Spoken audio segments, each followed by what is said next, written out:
What is the typical response to a world record going down in any sport? The answer that makes the most sense is to celebrate. This is the single greatest moment in the history of the event, and it's a brand new area where new possibilities are officially here. However, in this year's Chicago Marathon, we did see a world record, but we are seeing a rather strange response to this all-time great moment.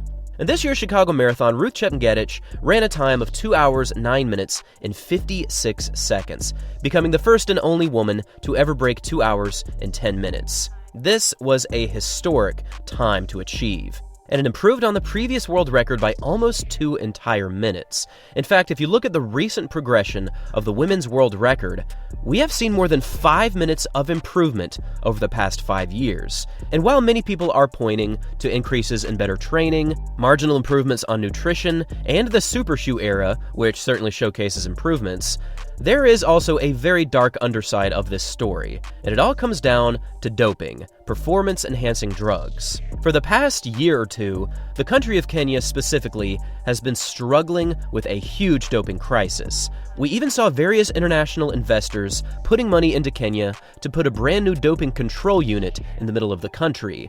And this was because there was a lot of skepticism about performances, and there was a lot of worry that doping was going on. And unfortunately, this has appeared to pay off. I say unfortunately because it's just never fun to see some of the fastest athletes of all time get busted for performance-enhancing drugs. We've seen one of the fastest male marathoners of all time, Titus Akiru, not only get banned, but get banned for 10 years because of a positive test and manipulating medical records. We've seen Michael Cerrone, a previous NCAA champion, who actually tried to switch off from somebody else that looked like him so that they could provide a sample and not test positive. And we've also seen literally hundreds of athletes getting caught using these performance-enhancing drugs.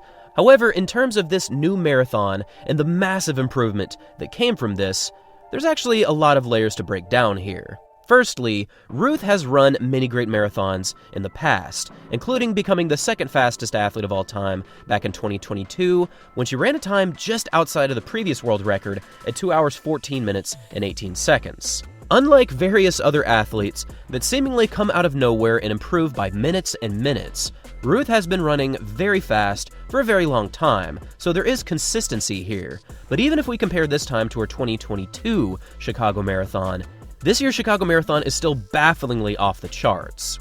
It only makes sense to correlate this world record with a very widespread problem in the country of Kenya. And many people are pointing to the fact that this is just too fast and too ahead of its time.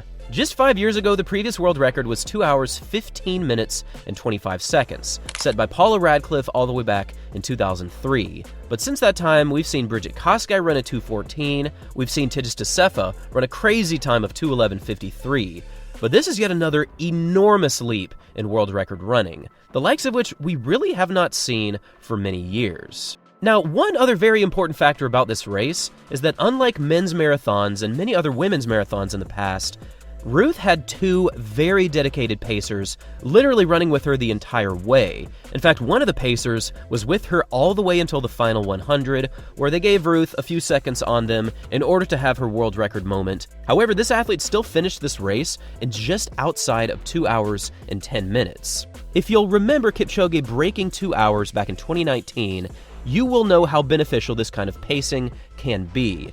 And granted, he also did have these very, very novel wave-like pacing lights in front of him from the lead vehicle, running exactly 2-hour tempo. But having anyone run in front of you and break the wind and just set the tempo so you don't have to go up and down in pace can really have high benefits. So this clearly benefited her as well. But the question really is this world record too good to be true?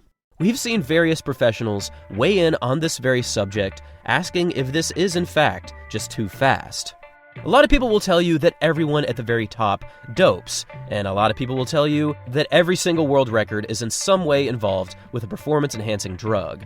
And while there's no way to definitively prove this, some actively believe this to their core. And I really, really do wish that there was some way that we could cut even deeper into the realities of world record running, and specifically this world record here. But the truth is, we just don't know. Perhaps there will be some breaking news over the next couple of months, perhaps we will never get a definitive answer, or perhaps there will be some way that we can tell the truth that she was clean. A lot of people were criticizing our previous videos for not directly addressing the doping possibility. And if you look in the comment section, this was actually pretty common. But I don't think I needed to say anything. I think people are already attacking this subject in extreme detail, so there really was no reason to bring it up in the first place. So we just allow the performance to speak for itself, and the conversations are following in its wake. Anyways, this is just a very, very interesting world record, and it's sparking way more controversy than previous world records. So with all this in mind, make sure to leave your comments down below. Do you think this is a clean record? Do you think she has been doping? What do you think's going on in the marathon world? And do you think this world record will be broken anytime soon? Thanks for watching, everyone. And as always, until next time.